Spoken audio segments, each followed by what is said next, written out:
அனைத்து எண்ணும் எழுத்தும் கற்பிக்கும் ஆசிரியர்களுக்கும் வணக்கம். 1 முதல் 5ஆம் வகுப்பு வரை கற்பிக்கும் ஆசிரியர்கள் தங்களுடைய வகுப்பு மாணவர்கள் ஒவ்வொரு பாடத்திலும் கேள்வி வாரியாக தொகுத்தறி மதிப்பீட்டில் பெற்ற மதிப்பெண் விவரங்களை எவ்வாறு டிஎன்எஸ்இடி ஸ்கூல் செயலியில் பதிவிடுவது என்பது குறித்து இந்த வீடியோவில் பார்க்கலாம். அதற்கு உங்களது மொபைலில் டிஎன்எஸ்இடி ஸ்கூல்ஸ் ஆப் ஓப்பன் பண்ணிவிட்டு உங்களுடைய 8 இலக்க எம்எஸ் ஐடியை பயன்படுத்தி லாகின் பண்ணிக்கோங்க. நீங்கள் லாகின் பண்ணினதும் உங்களுடைய லாகின் பேஜ் வந்திருக்கும். அதில் எண்ணும் எழுத்தும் அப்படிங்கிற ஐக்கனை கிளிக் பண்ணுங்கள்.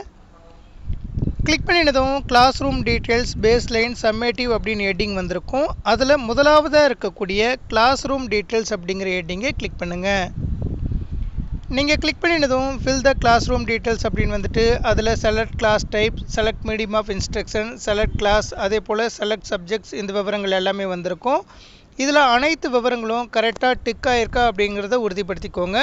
1 முதல் 3ஆம் வகுப்பு வரை எடுக்கக்கூடிய ஆசிரியர்களுக்கு டிஃபால்ட்டாகவே டிக் ஆகிட்டு வந்திருக்கும். இதே 4 மற்றும் 5ஆம் வகுப்பு எடுக்கக்கூடிய ஆசிரியராக இருந்தீங்கன்னா நீங்கள் அந்த கிளாஸை கரெக்டாக செலக்ட் பண்ணிக்கோங்க. செலக்ட் பண்ணிவிட்டு சப்ஜெக்டையும் கரெக்டாக டிக் பண்ணிவிட்டு செலக்ட் பண்ணிவிட்டு லாஸ்ட்டாக இருக்கக்கூடிய சேவ் அப்படிங்கிற ப்ளூ கலர் பட்டனை கிளிக் பண்ணுங்கள். கிளிக் பண்ணினதும் கிளாஸ் ரூம் டீட்டெயில்ஸ் அப்டேட்டட் அப்படின்னு வந்திருக்கும். அதன் பிறகு சம்மேட்டிவ் அப்படிங்கிற ஹெட்டிங்கை கிளிக் பண்ணுங்கள். நீங்கள் கிளிக் பண்ணினதும் கிளாஸ் ரூம் டீட்டெயில்ஸில் எந்தெந்த கிளாஸ் அசைன் பண்ணியிருக்கீங்களோ அந்த கிளாஸ் மற்றும் அதனுடைய சப்ஜெக்டும் காண்பிக்கும். நீங்கள் எந்த வகுப்பு மாணவருக்கு எந்த சப்ஜெக்ட்டுக்கு முதலாவதாக மதிப்பெண் உள்ளீடு செய்யணுமோ அந்த கிளாஸ் மற்றும் அந்த சப்ஜெக்டை கிளிக் பண்ணுங்கள்.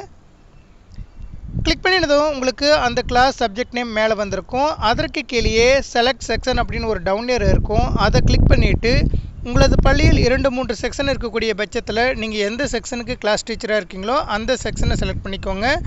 ஒரே ஒரு செக்ஷன் மட்டும் இருக்கக்கூடிய பட்சத்தில் டிஃபால்ட்டாக அந்த செக்ஷன் செலக்ட் ஆகிட்டு வந்திருக்கும். ஓகே கொடுத்துக்கோங்க. அதே போல் நீங்கள் மாணவர்களுக்கு நிறைய மாணவர்கள் இருக்கக்கூடிய பட்சத்தில் சர்ச் அப்படிங்கிற ஆப்ஷனை யூஸ் பண்ணியும் மாணவருடைய பெயரை பதிவிட்டு அவர்களுக்கான மதிப்பெண்களை உள்ளீடு செய்து கொள்ளலாம். குறைவான மாணவர்கள் இருக்கக்கூடிய பட்சத்தில் அந்த மாணவருடைய பெயருக்கு கீழே லாஸ்ட்டாக ரெக்கார்ட் அப்படின்ட்டு ப்ளூ கலரில் ஒரு பட்டன் இருக்கும். அந்த பட்டனை கிளிக் பண்ணுங்கள். கிளிக் பண்ணினதும் ஒவ்வொரு மாணவருடைய பெயர் அவருடைய 10 இலக்க எம்எஸ் ஐடி வந்துட்டு அதற்கு கீழேயே எத்தனை கொஸ்டின்ஸ் இருக்கோ அந்த கொஸ்டினும் கொடுத்துருக்காங்க. ஒவ்வொரு கேள்வியிலும் அவர்கள் பெற்ற மதிப்பெண் விவரங்களை உள்ளீடு செய்வதற்கு அதற்கு பக்கத்தில் இருக்கக்கூடிய டவுன் ஏரோவை கிளிக் பண்ணிவிட்டு எத்தனை மதிப்பெண்கள் அந்த கேள்வியில் பெற்றிருக்கிறார்களோ அந்த மதிப்பெண்ணை செலக்ட் பண்ணிவிட்டு ஓகே கொடுங்க. நீங்கள் ஒவ்வொரு கேள்விக்கும் மதிப்பெண்களை அதே போன்று செலக்ட் பண்ணிகிட்டே வாங்க. இது போல் அனைத்து கேள்விகளுக்கான மதிப்பெண்ணையும் அந்த மாணவருக்கு நீங்கள் பதிவிட்ட பிறகு கம்ப்ளீட்லி ஃபில்ட் அப்படின்னு வந்திருக்கும்.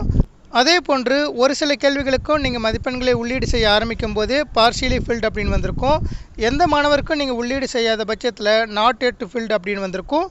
இது போல் அனைத்து மாணவர்களுக்கும் அனைத்து கேள்விகளுக்கும் அவர்கள் பெற்ற மதிப்பெண் விவரங்களை நீங்கள் கம்ப்ளீட்டாக ஃபில் பண்ணிவிட்டு லாஸ்ட்டாக இருக்கக்கூடிய ஃபைனல் சப்மிட் அப்படிங்கிற ப்ளூ கலர் பட்டனை கிளிக் பண்ணிக்கோங்க.